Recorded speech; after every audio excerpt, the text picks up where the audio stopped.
আসলে বিগত ফ্যাসিস্ট সরকার আমলে শিক্ষা ব্যবস্থাকে ধ্বংস করে দিয়ে গেছে, আমরা জানি সবার হাতে হাতে এখন A+, গোল্ডেন A+, কিন্তু সেই তুলনায় কিন্তু আসলে কর্মসংস্থানের কোনো ব্যবস্থা নেই। আপনাদের সরকারের যদি গঠন করেন বিএনপি, তাহলে কর্মসংস্থানের জন্য এই যুব সমাজের জন্য কি করবে সেটা আমি জানতে চাই, এবং এই ভঙ্গুর শিক্ষা ব্যবস্থাকে কিভাবে উন্নত করা যায় সেই ব্যাপারে আমি আপনাদের পরিকল্পনা জানতে চাই। ধন্যবাদ। ধন্যবাদ মোহাম্মদ।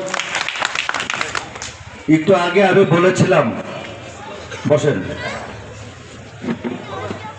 দীর্ঘদিন দেশে ফ্যাসিজমের কারণে শিক্ষা ব্যবস্থাটা ধ্বংস হয়ে গেছে। এটা আপনি নিজে প্রশ্নের মধ্যে বলেছেন। গণহারে A+, ঠিক কিনা? চাকরি কারা পাবে? মেধাভিত্তিক, জ্ঞান ভিত্তিক তালিকায় যারা শীর্ষে থাকবে পর্যায়ক্রমে তারা কর্মসংস্থান খুঁজে পাবে, চাকরি পাবে, আবেদন করবে, তাদের রেজাল্ট দেখে প্রতিষ্ঠান তাদেরকে চাকরি দেবে। এটাই তো স্বাভাবিক।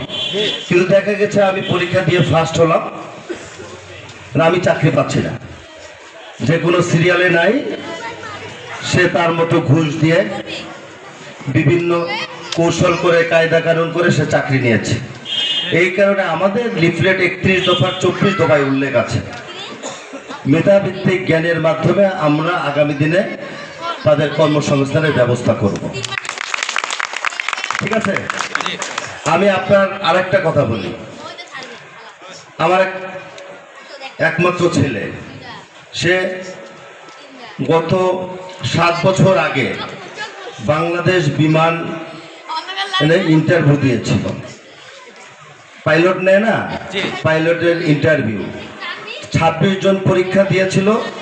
26 জনের মধ্যে ওরা সার্কুলার দিয়েছে যে ওখানে 8 জনকে নিবে, প্রাথমিক অবস্থায় 8 জনকে নিবে।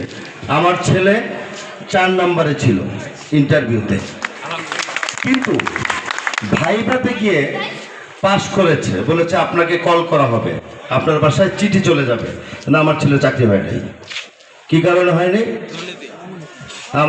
আমি বিএনপি পরিবারের লোক। এইভাবে বৈষম্যগুলো হয়েছে গত 16 বছর।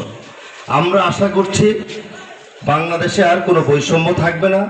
বিএনপি রাষ্ট্র পরিচালনার দায়িত্ব পেলে জনাব তারেক রহমান ইনশাল্লাহ বাংলাদেশের প্রধানমন্ত্রী হলে এই ধরনের কোনো বৈষম্য বাংলাদেশে আমরা আর করতে দিব না। ধন্যবাদ।